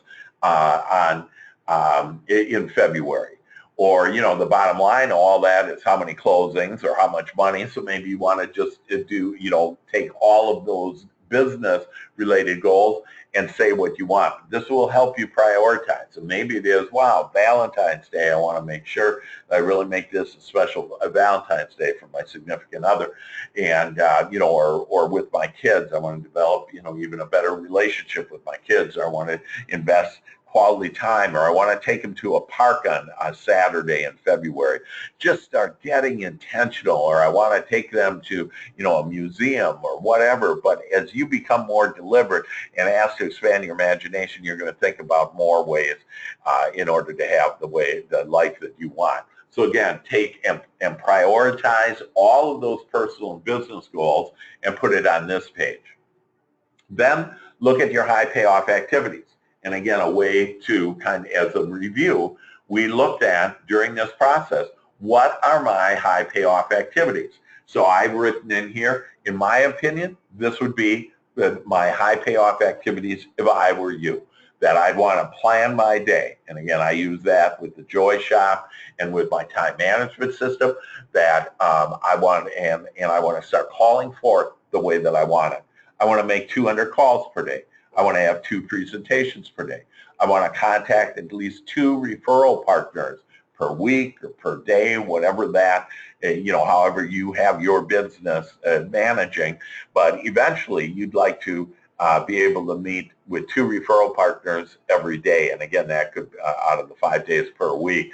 And so that could be a lot of different things. That could be networking groups or individuals on that. I want to attract more referral networking opportunities. And so that would be a high payoff activities. How many do you want to do?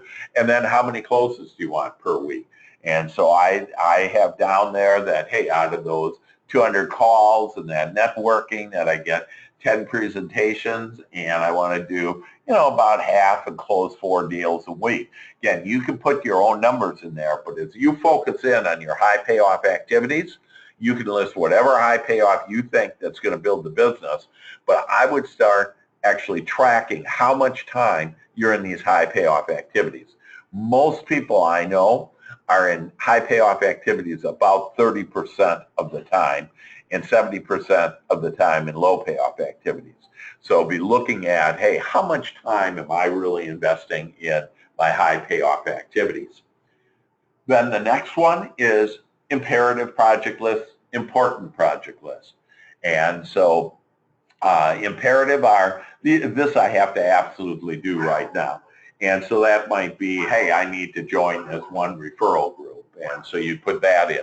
An important project list is something that you don't necessarily have to do right now, but would be really helpful to build your business. And so I don't know if that's a CRM or on how you maybe will, track your day, like using maybe the 1 to 31 tracking sheet on what do I want to track now in order to do it. So with that, does anybody have any projects that are worthy that you'd like to share with us for February? Anything, Robert, you got any? Dr. Hanks, this is Dan. Hey. Sorry, I had to pull out for a second. Yeah, actually, I'm for my February, I've got on my list 5 small businesses that I'm working on right now. Awesome. And with the small businesses, it's a process, right? I mean, it's not something that I'm going to go slam dunk a sale when you're talking, 10 or 15 employees. It's something that you've got to work on step by step, and that's kind of where the processes has come in, is understanding who to talk to, when to talk to them. Yeah. And that's kind of where I'm headed, because I'm heading to one now. It's got 17 employees in it, so that's kind of one of my goals for February, is not necessarily to close all 5, but I'd like to at least close half. Yeah. And if I close half, that's a major, so I can go sell one-on-one, or I can spend a lot of time on the phone. But where I do know what my high payoff activities is in front of a business owner. Yeah. It's different for everybody. For Robert it's different, for Andy it's different, and for me it's different. I think we all have different high paying, activities that we do. But you just said something that kind of hit me between the eyes, was, most people spend about 30% of the time on high payoff activities, and the rest is not. And I kind of started making me think, what exactly do I do every day Yeah. which is not a high paying activity. Yeah. So one of the things that I have learned is try to schedule out as much as I can the day before. Yes. To know exactly how many appointments do I have. Yeah. Because if I don't have any appointments set up, guess what? It's not happening. Nothing's happening that day. Exactly. And that is just awesome, and I love that. So a couple of time management points that you brought up that are excellent is, number one, plan your day for the next day. And so at the end of the day, you plan your next day. And so for you to plan that out. The other thing I love is those projects. And so you have, hey, I've identified 5 small businesses. I want 2 or 3 of those businesses. And then planning out, like you were saying, hey, I maybe need to go see the HR director. Then I need to, talk to the manager that, introduced me to and to actually write that in days. And so, to look at February. So what my time management system is actually a hardcover, where it's not electronic, where you actually write it down, because I know by writing it down, it really internalizes the information. And so to write down and to look at your month of February and then write down, hey, for this company, I'm going to call that HR director on Monday, February 6th. I'm going to call, the other HR director on February, and actually just have it planned out. Because right now, that sounds like a great plan. But when we start getting into February and we're in the day, we're thinking about other stuff, right? And being somewhat reactive to, I got this phone call, I got to return, and, whatever. And that we're losing sight of this bigger picture and of what we actually wanted to do that would get us more business. Because the fact is, you chase, as you stated, that just chasing one business owner around, one individual around, isn't going to get me where I want to be. And where I want to be is with these small companies where I can get whatever, 5 at a time, 10 at a time, 20 at a time, and get these big pops. And so I like calling them pops, where, hey, I love getting pops. So that's just awesome, Dan. And I appreciate your input on that, and just great stuff on what your project list is. And maybe all of us want to look at, just target businesses. I remember when I was in Florida and I just had started my consulting business, and I drove down I-4, a highway where a lot of companies were at, and I just started writing down those company names, and I said, I want to get into those companies. And so I ended up landing $1 million deal, Discount Auto Parts, just because I had the intention. I just wrote it down, and I could have never figured out how to get into Discount Auto Parts, but I knew a lady who gave me a referral into the president of Discount Auto Parts. But if my radar weren't on there, and if I hadn't written down, hey, these are the businesses I want to get in, that I would have never had it. So great stuff. Thank you. I appreciate your input on that.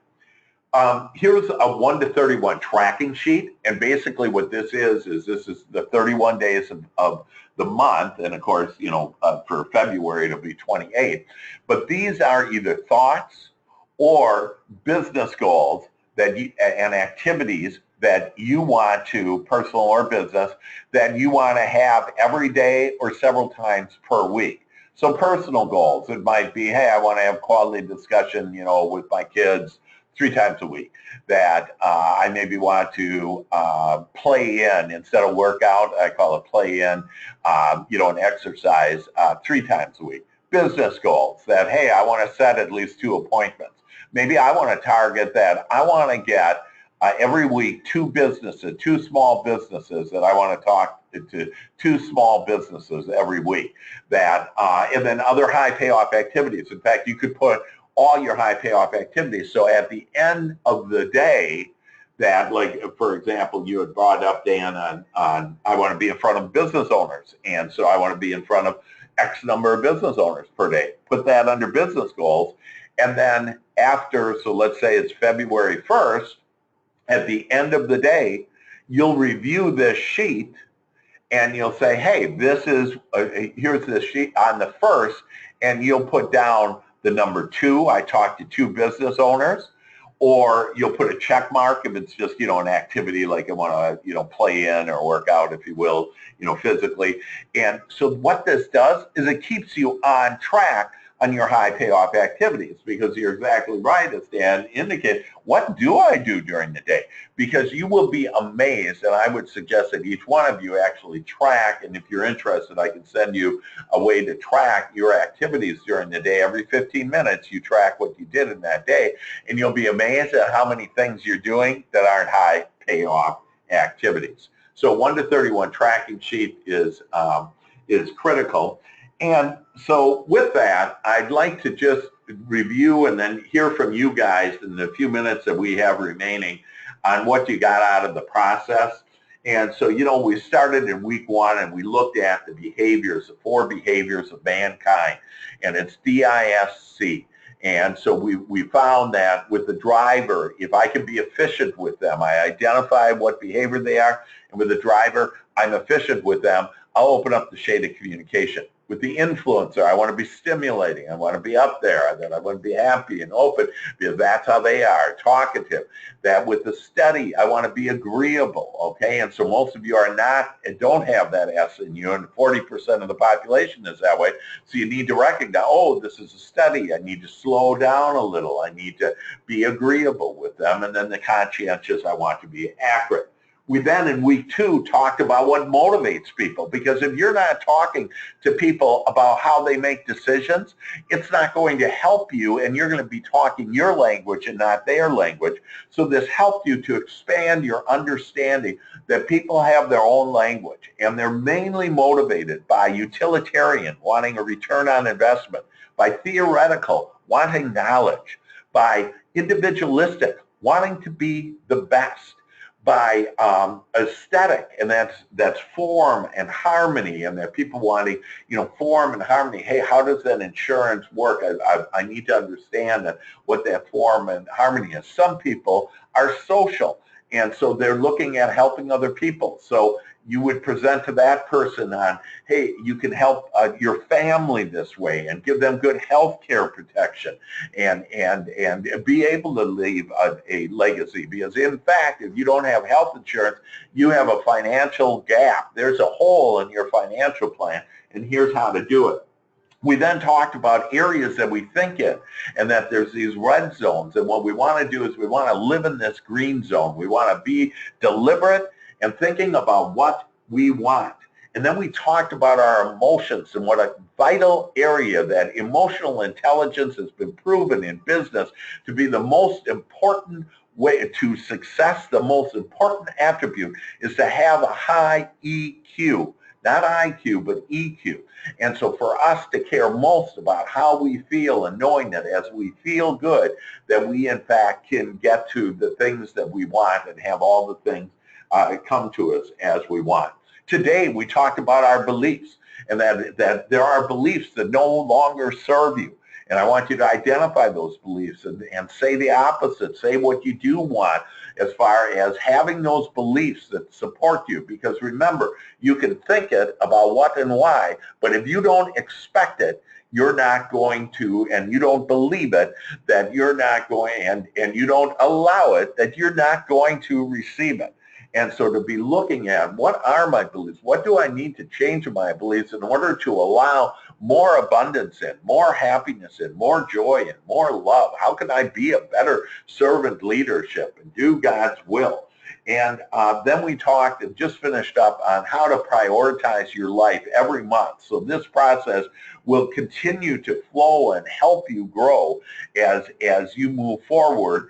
And what I'd like to do is go and ask everybody. So I'll start, Dan, if I could start with you. And what did you get most out of this process? Oh, you might have left. I think you did. Andy. I'm here. Okay. No, I'm here. Okay. Good. Dan. I tell you, there's a lot of insight, honestly, in a lot of different areas. One of the areas for me that I had a lot of insight is, the very first week, I've taken a lot of these personality profiles, and I think what happens is you forget where you end up at. Yeah. For me, I'm a D. I'm a driver. I understand that. But the question is, how do you utilize that to your advantage? Yeah. When you run into an influencer, like Andy. Andy and I are best friends, but we're exact opposite. Yeah. He's an influencer. I'm a driver. I mean, it's a good marriage. I mean, I think most people should take this before they get married, obviously. Yeah.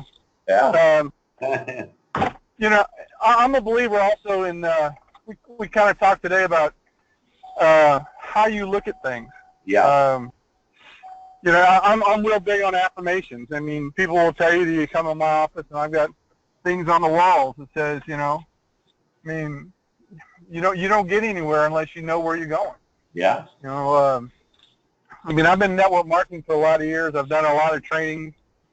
Affirmations are a very, very big thing in my family because, we teach those to our daughters as well. Wow. If you put negative into the world, you're going to get negative back. Right. If you put positive things in the world, you're going to get positive things back. So, I'm still kind of, torn between. About me being equal to God and all that. I mean, I still don't believe that. But I think that I come away from these last several weeks with you know, some real positive nuggets that I can add into my business, and Great. I kind of think outside that box. I'm a big outside the box thinker. So. Yeah, fantastic. Yeah, and I don't think I had said that that I never meant to say or imply that we're equal to God, that we're made in the image and likeness of God, and that we've been told to ask. And so that's our thing, and all we need to do is believe it and accept it then. And so so to, you know, kind of ease up on that know that you know, we're these co-creators, if you will, that we have to do the asking. And so if anything, just, you know, align with what the Bible says. We're made in the image and likeness of God, and that ask and you shall receive. So I'm just helping you to ask more, to realize that you're made in the image and likeness of God, and especially with the power of your thought, because that, in fact, is your asking on what your thought is. So great, man. I appreciate your input. Andy, what did you get out of the process? I got reinforced on a lot of things that I knew from before. I mean, I've taken Briggs Myers, I've taken multiple things, and they sort of are very in tune with sort of kind of what we went over here. Yeah. So, you know, it's Dan and I've sat and talked about this before, and I think Walt, we sat and talked at our morning deal. Kind of, you know, any of this, it always reinforces things that you know. It also helps you learn new things. I mean, you know, learning the different drivers for different people and what motivates them to do certain things, I think helps out a lot. Yeah. I mean, me, I know who I am. I know the things I have to work on. So it didn't change a whole lot of what I had before. But again, it you know, it just helps reinforce those things that I've learned in the past, and just brings them back to mind. And sometimes you get too far away from the fire and you kind of forget about it, and you get in your rut, and you know, like there was a Facebook post one time, and it said it was a sign from way back years ago when people were driving Model A's and we didn't have concrete for freeways, and it said, you'll be in the same rut for the next 30 miles, pick your rut carefully. So, you know, a lot of times you just got to be real careful because you get stuck in ruts and you don't think about it, and sometimes it just takes, you know, something like this to kind of push you a little bit, just so wakes you up to, okay, what am I doing? Let's make some changes. Yeah, that's great. That's fantastic. Great. Thank you. Walter? Yes, sir. Walt, what about you?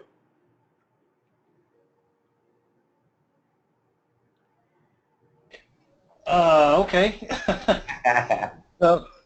So my background is engineering, of course, and so I've always had as far as the servant leadership goes, a practical approach to that. Yeah. I'm also a professional project manager, and I believe truly that there needs to be, before you start any journey, there has to be a plan. Yeah. And that plan includes gathering the requirements, obviously, and then defining the scope. What is it that you want to get done? Having a timeline, and then getting all of your tasks together and organized, and executing the plan, always with a change management a view of you're going to have to make changes as the plan goes along. Yeah. So from a practical standpoint, that's how I approach things. What this course has done is shown me the parallels to the practical side, and the emphasis of the mental and the thought processes. And that there's parallels to the requirements. There's parallels to the getting the scope figured out. There's parallels to the timeline. There's parallels to the executing. So it's not just a practical process for me now. It's incorporating the practical with a thought process, and I truly believe it's going to probably help me that way very much. Fantastic. Great, Walter. Thank you so much. Robert, what about you? It's just about goal setting and positivity, following up, and, you know, creating that vision and figuring out a system or a way to daily monitor it, measure it, follow up with it. A lot of the same stuff I've heard throughout my life working in the corporate world. Sure. I used to do these personality profiles, the same one I took, but just on a different, it was from a management perspective instead of sales. Yeah. So we did this, and it was, I did it for about 10 years. I used to have to administer them on my managers in the restaurant business. Yeah. So, Yeah.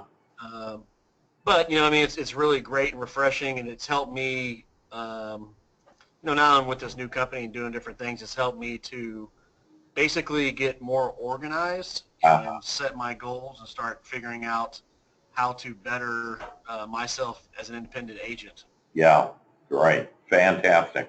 Well, that's great, gentlemen. That I'm glad that you each got something out of the process for your graduation. I have a book for you, that my recently published book with Brian Tracy called The Success Formula, that I co-authored, and I have a chapter in there.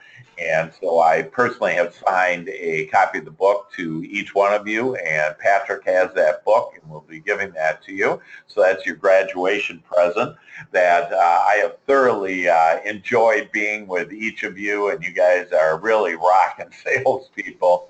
And it's great on how effective, successful you've been, and hopefully this process will help you to become more successful. Your success steps that I would encourage you from now on to continue to do a joy shop, or however you're doing some type of intentionality first thing in the morning. I'm going to send you Beliefs in Prioritizing MP3. I would recommend that you listen to that, maybe educational and mental on that area for February, to listen to that 6 times, each one of those, to really embrace and internalize and continue to get this good positive information to keep you focused and not back in that rut maybe that wasn't as successful. Consider your beliefs now and think about which beliefs you have that no longer serve you, which beliefs you have that do serve you, and which new beliefs that you want. Complete your monthly planning for February, and then continue to develop your dreams and goals. And most of all, I'd ask that you care most about how you feel, and you want to feel good.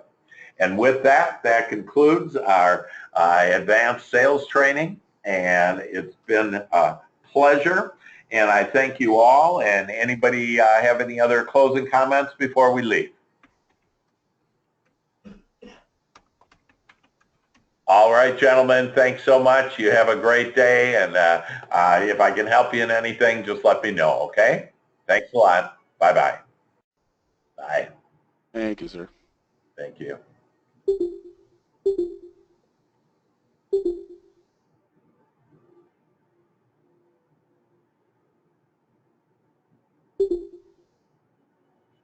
PJ, are you there? I am. Hey, how are you? It's just you and I here. Yeah, I'm doing fantastic. Good. What did you think about today's session? Yeah, I thought it was great. I think it's a nice wrap up. It's, I think it's a good pace. It's just, obviously, the follow up and letting it all soak in. And, yeah.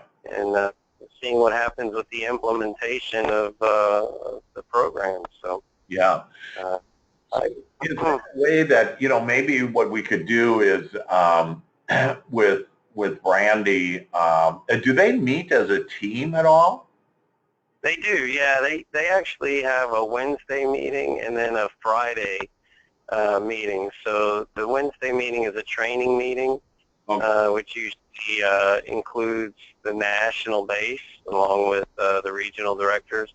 And then as an office here with these gentlemen, they meet every Friday morning for a review meeting of the status of the business. So they have their weekly and monthly goals, and then they discuss where they are tracking from an annual standpoint. I see. Yeah, so it might be a couple of things that that it might be good for, like, to do monthly planning. Normally I have the one-up manager attend, and so, because Randy, for whatever reason, didn't attend any of the sessions, that he really doesn't know what was covered. And so for the future, we might think about, hey, we always want the one-up manager because to hold that accountability and to keep the process alive. So, for example, we could, and maybe what I'll do is I'll send Randy and copy you just an overview of maybe on the monthly planning and the 1 to 31 tracking sheet. And if anything, maybe he'll just want to focus on business. But it's like, okay, in February, what small companies are you going to be after? Or, what referral partners do you have? And then the 1 to 31 tracking sheet is, what would you want to, how many presentations do you want to do per day or how many calls or whatever, and to track that. And maybe to use that tracking system is you can do it electronically, it's a 1 to 31 tracking electronically where you can just record your results and then send it to him. But do you think that would be like a good next step with Randy, or how do you want to pursue? I do. I think that'd be fantastic. And I actually had a follow-up session scheduled with Randy today on several issues, this included, but there were 5 basic issues that we needed to follow up on. And of course, this was an issue, and then the follow-up on to where we take this next to the next level within the corporation was that follow-up. He has not confirmed that meeting for today. I sent the confirmation this morning, so I don't know if he's just tied up or if he's having issues with his email, phone system, or if it's just a Monday and he's busy for the next few hours. So I figured I'd give it till about noon and then kind of see where that stood. But I'll also give him